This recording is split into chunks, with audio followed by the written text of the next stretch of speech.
Hey guys, welcome to the Kasper Konnect podcast, where we get to connect with you guys who we don't get to see very often, wish we could. So this is our way to bridge that gap. And today we're going to be focusing on leadership. So Drew? Yeah. Yeah. So we are going to be kind of taking a little bit of a deviation from our values, and we want to be talking about leadership. We've been doing a lot of work in this initiative with building just more leadership structure, and maybe some of the guys have heard about some shifts and things going on, but that's our focus is we want to start helping grow the leadership structure and dynamics here at Kasper. And so one of the simple things that we want to talk about is everyone can lead someone. You know, because a lot of times when someone's like leadership, they're like, I don't do that. Like, that's not my thing. You know, it's like, I'm here for just this. But we want to talk about that everybody has an opportunity to lead. And I would say probably if we were going to kind of lay the groundwork, I think everybody can lead someone in an area of something that they know, or most leadership guys would talk about a word competency, right? And so we want to talk about the idea of what does it look like for someone to lead in their competency, lead with what they know. I want to just first even say, you had said okay, how people think maybe, okay, I'm not leading how can I lead somebody? I'm not a leader. That's not what I do. And I would almost kind of push back on that to say, everybody is leading somebody already, whether they think they are or not. Everybody is looking to somebody. And so there might be somebody looking at you and they look up to you and you don't even realize it. And so you're making an impact and you're setting an example and you're not even realizing that that's happening. So I think at the base, it's you have to recognize that you actually are leading people already. Yeah. And then we can build on, that foundation. Yeah. The other idea, real quick, as you said, we're kind of deviating from the values.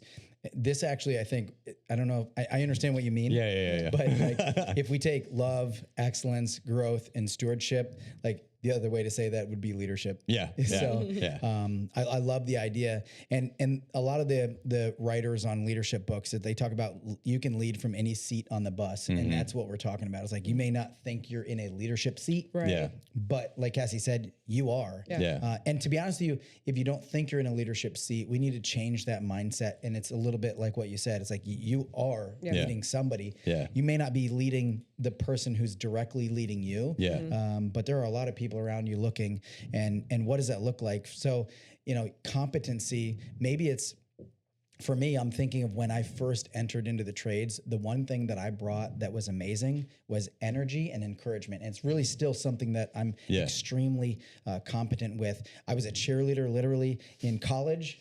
I love encouraging. I have high energy. Yeah. I love doing that. That's how I met my wife. But so I may walk into a room of doctors and I may have nothing to add to doctors' medical procedure. But if they are stressed out about something, that's somewhere I could step in. Hey guys, you guys went to school for 12 years. I'm 100% sure you are capable of this. And maybe I'll just pray or something and just bring some encouragement. And maybe you're the new guy and we always go to digging ditches. It's man, just bringing some energy and some life into something. No one wants to do that, but we have to do that because it's part of the job. So it's bringing hey guys, we can either hem-haw around and wish we didn't do this, or we can all just buckle up and let's go. Yeah. And you can lead from the very newest seat on the bus. And I love the people that choose to do that. Yeah. And I would say, I'm gonna kick this question to Carlos in just a second, but the question is gonna be, what would be the question you would ask to gain new competency? Because the point that I want to make is that you could be at a place where you're man, I don't feel like I know enough to take on something to lead. And so, as a person in any company, any position, you could come into a place where you can go, I want to do that. Yeah. And so, so I would say that you could ask this question. And so, Carlos, how could someone come along and just be start kind of putting themselves out there to ask a question to kind of gain more competency for leadership? So before leading somebody else, you got to kind of self-reflect and see how you lead yourself. In that way, you might not have a team under you, but the way you lead yourself, people are looking at that. Oh, this guy's showing up on time. This guy is clean cut. The guy, has hard work ethic. So the way you lead yourself is definitely people will definitely look at that. Yeah. And have that sort of input to give to you or to somebody else. So I think that's very important. Yeah. But the next step would be like how do we grow our competencies? Yeah. And so the question you asked, I immediately thought of Matt Osborne, and like he's graduated now. Congrats, last year. But like when he was still in apprenticeship school, he actually became our go-to guy with lighting controls. And it's just, he had a natural tendency for high attention to detail. And so because he lived in that competency, it was an obvious fit for his leadership to go, hey, let's give this guy a little bit more. And he asked questions and ran with it. And before you know it, we have a problem project, which was a year ago, Pop Stroke.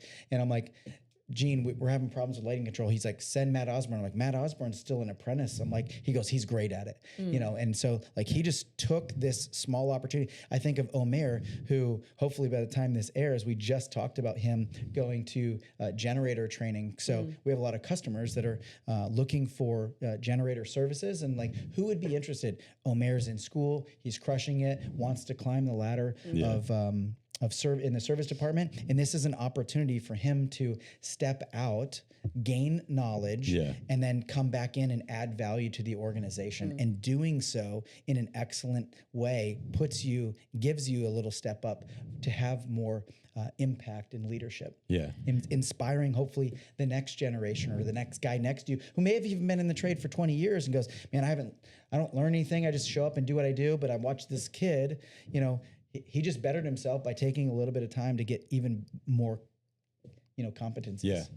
And I think something that always has to be paired with competency is character. You can know the most about something, but if you are not somebody that lives their life in a way that people are going to think you're a, you know, decent person or a moral person, or you're, you know, doing the right thing, people aren't going to listen to you. You're not going to build that relational equity with people to where you have the ability to lead them, or you have the ability to speak in their lives. I mean, I have certainly come across people who know they're experts in their field or experts in their area, but are complete jerks and treat people terribly. And it's like, I don't care how much you know. I'm not listening to you about anything. And so character, I mean, competency, I think always needs to be paired with character in order to be that leader that people will want to listen to.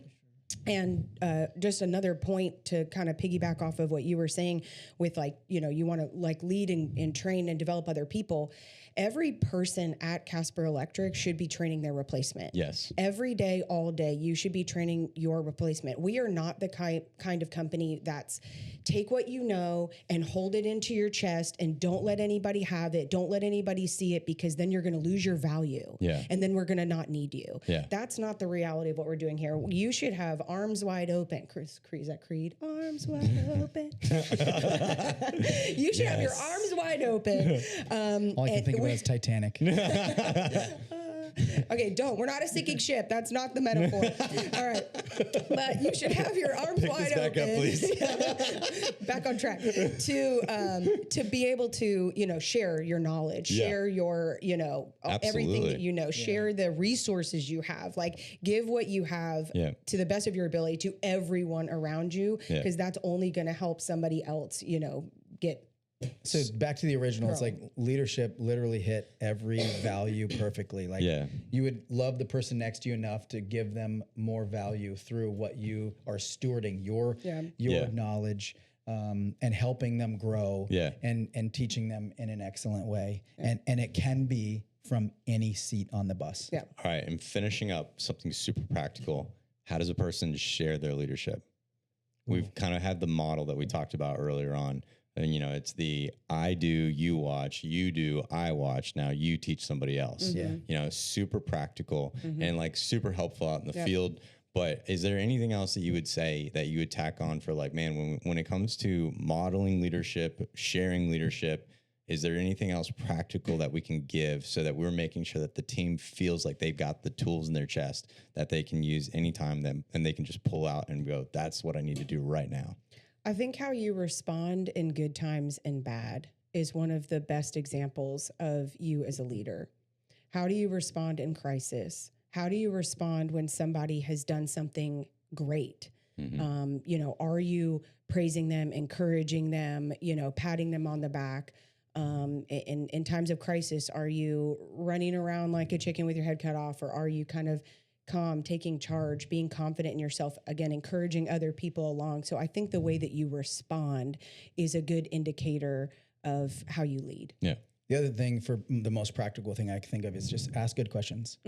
And that goes for the leader who is the foreman on the job and the leader who is the newest guy on the project. Yeah. It's like, just if the foreman's asking good questions to them, it gives them a position to, you know, flex into what they do or do not know. And then it gives the new guy like the understanding of, oh, if my supervisor's asking questions, it's safe for me to ask questions. That's good. So a perspective of humility, because if everyone knows it all, no one shares anything. Yeah. Awesome. Anything else, Carlos? That's awesome. Man, that's awesome. Well, guys, we thank you so much for tuning in and helping out with this special conversation about leadership in particular. And we want to see you guys next week. Lead well. Bye.